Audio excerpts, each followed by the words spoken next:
اعوذ بالله من الشیطان الرجیم بسم الله الرحمن الرحیم. ټولو هیوادوالو ته سلامونه او احترامات. الله پاک دې کې ټول روغ جوړ یې.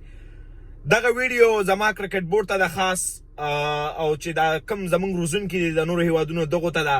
امید لرم چې دوی دغه زمونږ لوبغاړي به ایکسپلین کړي، ځکه دا خو په انګلیش کې ورله نه کوم، په پښتو کې کوم چې زمونږ هیوادوال پوه شي. نو د کرکټ بورډ نه مې دا خواهش ته داسې یو کوچ راولي افغانستان کرکټ ټیم ته چې هغه په نورو لیګونو کې مصروف وي. ته موږ له روزنګې ټاکې و کرکټ بورډه ته خو په خپل اغلا کې نو بل داسې غل خو مه راوله که نه چې زموږ د افغانستان بودیجه ووایي.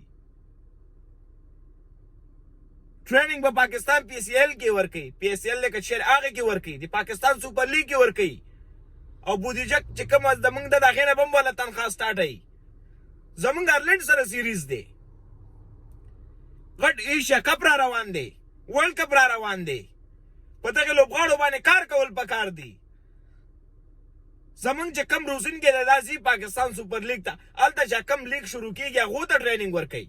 ولې دا د افغانستان بودیجه لکه چې دغسې خیرباران به راځي، دا زمونږ بودیجه به وړي. اول خو شرم زمونږ کرکټ بورډ له پکار دی چې تاسو خپل روزونکي نشئ نیولی.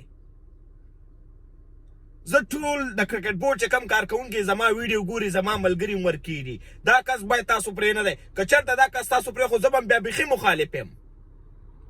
او چې څومره کسان دا سره په فیسبوک کې دي که نه، دا ټول به درله پوهوم، دا درله زه ویم، دا به نه پرېږدی. هلته زموږ لوبغاړي حق لري.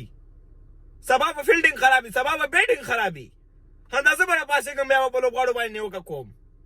خو غلطي به د چا د کرکټ بورډ، دا به د لوبغاړو غلطي نه وي، ځکه هغو ته ټریننګ پکار دی، د هغو فټنس پکار دی. کرکټ خو دا نه چې ته میدان ته راکوشه غټه خېټه دې نیولي ته لوبه وکړه، هغسې کرکټ نه کېږي. کرکټ لوبغاړو ته روزونکی پکاري، روزونکی کرکټ ورله ښيي، فټنس وایي ګوري، فیلډینګ یې ګوري، بیټینګ یې ګوري.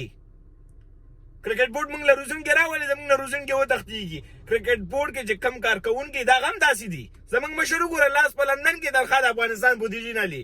خلک ما له وایي ولې ستا په څه، ولې زما زړه نه خوږېږي دا بودیجه، ولې دا د کرکټ بورډ ده. صرف دا زموږ د ټولو افغانانو حق دی دی کې.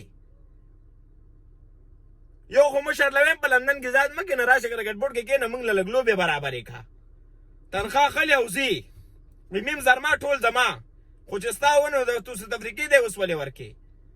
تا خپله تنخوا اخیستله، اوس په کوچ باندې هم راله تنخوا اخلي او فټنس مینټنس هېڅ هم نه وي، ټریننګ نه وي، بس صرف کوچ راځي او تنخوا اخلي بې د ځي. دا کرکټ کم خوا روان دی. څه دا ویمه، ما مخکې هم خبر اعلان یاد کړي و، ډېر غټ چاپلوسان خلک یې، والله چې ډېر غټ چاپلوسان یې. یو جنسنګ انرژي دپاره تاسو نه یې، دا خپل عزت مو تمام کې. ټول خبر اعلان زه یادوم نه، ډېر بېغیرته خلک یې، والله چې ملګري مې مې خو ډېر بېغیرته یې، ځکه تاسو تپوس نه کوم، خفه شوم د نه یار، خفه شوم ملګرو د نه.